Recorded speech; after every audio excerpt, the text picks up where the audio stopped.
Hello everyone, welcome back to my channel. Thank you so much for watching. My name is Dr. Ritu Dharma.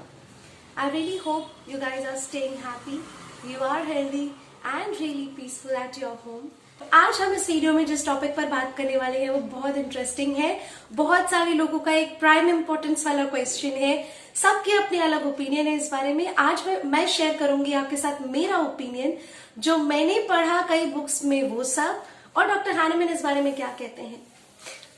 आज हम बात करने वाले हैं जो परहेज बताए जाते हैं होम्योपैथी में कि आप ये सब चीजें नहीं खाएंगे, आप सुगंधित कोई चीज नहीं खाएंगे, आप सुगंधित कोई चीज अप्लाई नहीं करेंगे, वो किस हद तक आपके लिए लिमिटेशंस है, उसकी वो मिथ है या वो रियलिटी है, ये सब चीजें आज मैं शेयर करने वाली हूँ। आई एम रियली हैप्पी कि आज ये कंटेंट मैं आपके साथ शेयर कर रही हूँ with very good illustrations, examples from the books I have read, और मेरा क्लिनिकल एक्सपीरियंस की मैं पेशेंट्स को क्या क्या परहेज बताती हूँ अलॉन्ग विद होम्योपैथिक ट्रीटमेंट, ये सभी चीजें मैं आपसे शेयर करने वाली हूँ इस वीडियो में।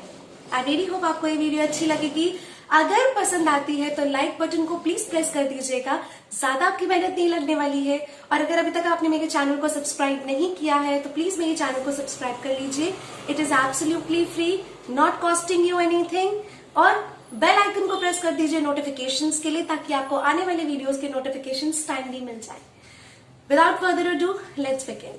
तो आज जैसे मैंने आपको कहा कि हम बात करेंगे परहेज जो हमें बताए जाते हैं कि आप होम्योपैथी में प्याज नहीं लेंगे कच्चा, आप लहसुन नहीं लेंगे, आप परफ्यूम्स नहीं अप्लाई करेंगे, आप बहुत ज्यादा स्ट्रॉन्ग कोई फ्रेग्रेंसेस अप्लाई नहीं करेंगे, स्ट्रॉन्ग कोई चीज मुंह में नहीं रहेंगे, अल्कोहल नहीं लेंगे, आप टी नहीं लेंगे, आप कॉफी नहीं लेंगे, एंड एक्सेट्रा एक्सेट्रा। बहुत सारी चीजें आपको बताई जाती है। Many of the time patient comes to you और पेशेंट आकर पूछते हैं कि जो भी उनके साथ में आए अटेंडेंट, ये तो होम्योपैथिक ट्रीटमेंट लेने को तैयार है, लेकिन ये बहुत सारे परहेज जो होते हैं ना, कच्चा प्याज नहीं खा सकते, इनको तो बहुत पसंद है, और चाय तो इनको बहुत पसंद है, अल्कोहल ये लेते हैं ओकेजनली या वीकली या वीकेंड्स पे, तो अभी होम्योपैथिक ट्रीटमेंट कैसे ले सकते हैं, इसलिए इतने दिन से होम्योपैथिक ट्रीटमेंट नहीं ले रहे हैं। तो अब ऐसे केसेस में क्या किया जाए, पेशेंट को आप क्या कहेंगे और किस हद तक आप जो है उनको मना सकते हैं, कन्विंस कर सकते हैं, और क्या आप ऐसा भी कर सकते हैं कि आप उनकी सब चीजें नहीं छुड़ाएं लेकिन फिर भी होम्योपैथी उन पर काम करे, क्या ऐसा हो सकता है? This is part of a research. ये रिसर्च का विषय है, ये रिसर्च करके एक्सपेरिमेंट्स करके देखा जाना चाहिए। और आज मैं जो आपके साथ एक स्टोरी काइंड ऑफ शेयर कर रही हूँ from the book by doctor S P. Kopikar, Kopikar's clinical experiences of 70 years of homeopathy. This is the book. इस बुक में से मैंने एक चैप्टर रीड किया which is a very straight and ideal illustration कि आपको क्या करना चाहिए, किस तरह से आप इन केसेस को हैंडल कर सकते हैं। अब देखिए, होम्योपैथी या फिर कोई और डॉक्टर, कोई भी साइंस या कोई भी मेडिकल फील्ड का डॉक्टर ले लीजिए, सबका अपना प्रैक्टिस करने का तरीका अलग होता है। कोई भी किसी के तरीके को फॉलो नहीं करता, सबका एक आइडियल मेथड है कैसे प्रैक्टिस करनी है। लेकिन हमें क्या बहुत सारी चीजें अपनी किताबों से सीखने मिलती है, जिससे हम जब करके देखते हैं तो वो हमारा तरीका बन जाता है। जैसे हम डॉक्टर सैमुअल हैनेमैन तो कहते हैं कि आप ये सब चीजों का परहेज कीजिए, क्योंकि ऑर्गेनॉन ऑफ मेडिसिन में जब हम ये सीरीज कंटिन्यू करेंगे तो आगे काफी सारे एफॉर्म्स हैं जिनमें बेसिक डिटेल्स आपको दी हुई है। तब ये सब चीजें मैं आपको समझाऊंगी कि किस तरह से डॉक्टर हैनेमैन ने प्रेजेंट किया है कि आपको क्या करना चाहिए when you are giving homeopathic treatment to an individual. आप क्या क्या चीज का परहेज उन्हें बताएं, तो ये सब चीजों का परहेज डॉक्टर हैनेमैन तो बताते हैं। लेकिन उसके बाद जब प्रैक्टिस और फॉरवर्ड होती गई और राइटर्स ने और ऑथर्स ने और डॉक्टर्स ने जब इस पर एक्सपेरिमेंट किए तो उन्होंने क्या पाया। डॉक्टर कोपिकर ने अपने एक चैप्टर में हमारे साथ शेयर किया है कि एक 1935 की बात है, जब वो कैलकाटा में पढ़ाई कर रहे थे तो उनके एक फ्रेंड ने उनसे एक हेल्प मांगी कि वो ड्रिंकिंग हैबिट छोड़ना चाहते हैं। अब ऐसे केसेस आपके पास बहुत आते हैं। ड्रिंकिंग हैबिट छोड़ना मतलब कि आपको दवा देनी है पर पेशेंट अल्कोहलिक है, ये भी एक चैलेंज है। हम सिर्फ जनरली क्या देखते हैं कि एक पेशेंट है जिसको हम किसी और प्रॉब्लम के लिए दवा दे रहे हैं और वो साथ में अल्कोहल या प्याज ये सब चीजें खा रहे हैं। अभी मैं आपको एक एग्जांपल दे रही हूँ जहाँ पेशेंट ही अल्कोहलिक है, उसका अल्कोहल छुड़ाना है होम्योपैथिक ट्रीटमेंट के साथ। तो उनके फ्रेंड ने उनसे मदद मांगी, 1935 की बात है। तो जो दवा उन्होंने सिलेक्ट की वो थी सल्फर। सल्फर उनके लिए बेस्ट दवा उन्होंने सिलेक्ट की। Then I got a book Gallavardin on alcoholism. तो उन्होंने एक बुक पढ़ी गैलावर्डिन ऑन अल्कोहलिज्म। ये बुक आपको नेट पर भी मिल जाएगी, आप इंटरनेट पे चेक करेंगे गैलावर्डिन ऑन अल्कोहलिज्म। ये बुक बहुत ही इजीली अवेलेबल है, आप उस पर नेट पर भी उसका रीड ले सकते हैं। ये बुक उन्होंने पढ़ी। डॉक्टर कोपिकर भी एक मिथ में थे कि अब सल्फर तो है लेकिन ये अल्कोहलिक पेशेंट है, इनको मैं सल्फर दूं तो एक्ट कहाँ करने वाली है। तो उन्होंने गैलावर्डिन ऑन अल्कोहलिज्म पर जब ये बुक पढ़ी तो ही केम अक्रॉस एक अनबिलीवेबल स्टेटमेंट, जहां बहुत सारे पेशेंट्स, जनरली अल्कोहलिज्म पर बुक है तो ऐसे बहुत सारे केसेस हैं उसमें जहां पर पेशेंट को नहीं बताया गया और यूजुअली नहीं बताया भी जाता। आपके पास कोई ना कोई अटेंडेंट आएगा अपने रिलेटिव का केस लेकर और वो बोलेगा कि हमें चुपचाप इनका अल्कोहल छुड़ाना है, हमें इनको नहीं बताना, वो चाहते नहीं है छोड़ना पर हम बहुत परेशान है तो इनका अल्कोहल छुड़ाना है।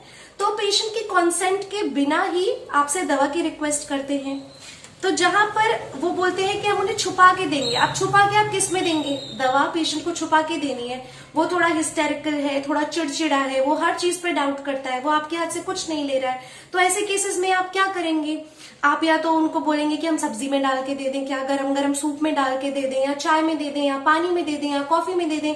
अब पानी में देने का ये प्रॉब्लम है, पानी में थोड़ा बहुत ओडर आ जाता है तो पेशेंट को ये डाउट होता है। तो छुपा के देना मतलब जिसमें कि दवा का कुछ पता नहीं चले, अ सेंस। तो जनरली उन्होंने यहाँ ये लिखा है कि जनरली जब पेशेंट को ऐसी दवाइयां एडवाइस की जाती है तो पेशेंट नहीं चाहता होता, उसका कंसेंट नहीं होता, उसे पता नहीं होता और उनको tea, coffee, soup, beer, wine, whisky, इन सब चीजों में एंड सो ऑन, इन सब चीजों में ही दवा को डाल के देना पड़ता है। Mind you, soup would naturally be hot and all were single doses of high potency। अब सूप जो है नेचुरली हॉट है और आप जो भी दवा दे रहे हैं उन्होंने लिखा है कि all the medicines are of high potencies की दवा दी गई and they cured। तो गैलावर्डिन ऑन अल्कोहलिज्म में जब उन्होंने केसेस पढ़े कि वो क्योर हुए, जब उन्हें सूप में, चाय में, कॉफी में, उन्हीं के वाइन में, ये सब चीजों में दिया गया और सूप था गरम गरम फिर भी हाइपोटेंसी से दिया और पेशेंट ठीक हो गया। ज्यादातर again homeopathic treatment in those days, so he wrote in those days we were influenced very much by the slogan if you want homeopathic treatment, no coffee, no tea, smoking, no asafoetida, हींग, no garlic, लहसुन, no onion, प्याज, it's are allowed। तो ये एक authentic slogan था पहले कि ये सब नहीं अलाउड है अगर आप होम्योपैथिक ट्रीटमेंट चाहते हैं। One of the Dr. Yonen's disciple, Dr. T.S. Iyer, had written a booklet about coffee, giving a warning that coffee produced sterility। तो ऐसी बहुत सारी चीजें इसमें मेंशन है। Basically what I am trying to say कि सल्फर जब उन्होंने दिया तो पेशेंट बिल्कुल ठीक हो गया। यहाँ तो पेशेंट खुद चाहता था और सल्फर सिलेक्ट किया तो वो ठीक हो गया, लेकिन जहां पर पेशेंट्स नहीं चाहते तो भी गैलावर्डिन ऑन अल्कोहलिज्म में इस बुक में लिखे एग्जांपल्स कि आप अगर देंगे हाई पोटेंसीज तो सूप में दें या किसी भी चीज में दें, वो डेफिनेटली पेशेंट को क्योर करती है। इन डॉक्टर ने, गैलावर्डिन ने रिसर्चेस किए और उसके बाद वो बुक एक पब्लिश हुई। Now what else? अब डॉक्टर कोपिकर ने ये रीड करने के बाद ये एक्सपेरिमेंट स्टार्ट किया कि let us begin with something which is new, और हमें क्या सीखने मिलता है। डॉक्टर गैलावर्डिन ने अपना एक एक्सपीरियंस शेयर किया कि उनके एक फ्रेंड थे जो बिल्डिंग में रहते थे साथ में, तो उनको क्या होता था कि वो उनके रूम की लाइट जली होती थी, या जब वो जाकर पूछते थे कि तो आप इतनी जल्दी सो गए, तो उन्होंने बोला हाँ मैं 7 बजे सो गया कि 11 बजे जो स्ट्रीट के धोबी है वो सब भजन करते हैं तो मेरे को नींद एक बार खुल जाती है तो फिर नहीं आती। ये टिपिकल सिम्टम है नाट्रोम्यूर का कि एक बार जब नींद खुल जाती है तो पेशेंट को फिर से नींद नहीं आती। एक चीज है बहुत देर में आती है, एक आधा बहुत मुश्किल से आती है और एक है बिल्कुल आती ही नहीं है। तो एक बार जब नींद खुल गई उसके बाद बिल्कुल नहीं आती, नाट्रोम्यूर का एक टिपिकल सिम्टम है। अब डॉक्टर कोपिकर को पता कि नाट्रोम्यूर तो इसकी मेडिसिन है, अब दी कैसे जाए।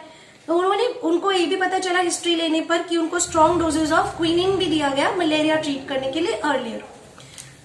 तो उन्होंने उनको वो मेडिसिन ऑफर की नाट्रोम्यूर, तो सीधा उन फ्रेंड ने बोला कि ये कैसे मुझ पर काम करेगी, मैं तो 6 to 7 सिगार्स एक दिन में लेता हूँ, 3 कप ऑफ कॉफी लेता हूँ, 5 से 6 कप ऑफ टी लेता हूँ, ड्रिंक करता हूँ, बियर लेता हूँ एंड एटसेट्रा। तो उन्होंने गैलावर्डिन का फिर से वो बुक पढ़ा एंड फिर उन्होंने डिसाइड किया कि वो हाई पोटेंसी में उनको दवा देने वाले हैं। तो उन्होंने नाट्रोम्यूर 10 ml की 3 से 4 बूंदे पेशेंट को दिए in the cup of T. अब टी तो वो बहुत लेते हैं, चाय में ही 3 से 4 बूंदे उन्होंने डाल दिया नाइट्रोम्यूट 10 mg का, हाई पोटेंसी। और किसमें दिया? टी में। अब उन्होंने पाया कि नेक्स्ट ही डे जब वो पेशेंट अपने ऑफिस से आए, वो सो गए और उसके बाद वो सीधा सुबह उठे, उन्हें किसी साउंड, किसी की चीज की आवाज नहीं आई, कुछ डिस्टरबेंस नहीं हुआ, वो इतने आराम से सोए। मॉर्निंग में देखा तो उनका जो एक प्रॉब्लम था कॉन्स्टिपेशन का, वो भी ठीक हो चुका था खुद ही, बिकॉज ऑफ द नाइट्रोम्यूट, क्योंकि नाइट्रोम्यूट उनकी मेडिसिन बन रही थी पर एक सिम्टम पर, लेकिन जब दी गई तो उससे साथ साथ में कॉन्स्टिपेशन भी, लॉन्ग टर्म कॉन्स्टिपेशन भी ठीक कर दिया। तो नाइट्रोम्यूट 10 mg देने के बाद अगले ही दिन से पेशेंट बिल्कुल अच्छे से सोने लगे, उनको कोई प्रॉब्लम नहीं हुई, और तो वो इतनी सारी चीजें लेते थे। This is what is called research. ये है रिसर्च। जब आप कोई चीज करके नहीं देखेंगे, आई एम नॉट टेलिंग, बिल्कुल ये मत सोचिएगा कि आप लोगों पर एक्सपेरिमेंट करने लगे, आप रिस्क लेने लगे, आप चांसेस लेने लगे। प्लीज प्लीज मेरी रिक्वेस्ट है, सेल्फ मेडिकेशन नहीं कीजिए कभी भी, बिल्कुल ठीक नहीं है। बहुत सारे लोग, मेरे पास फोन आता है, I am really worried about their health, इस वजह से कभी कभी मुझे थोड़ा गुस्सा करना पड़ता है। ऑल्दो मैं अपने पेशेंट्स पर कभी भी गुस्सा नहीं करती हूँ, पर वो कभी इतना परेशान कर देते हैं एक ही चीज पूछ के कि मैम दवा बता दीजिए, दवा बता दीजिए।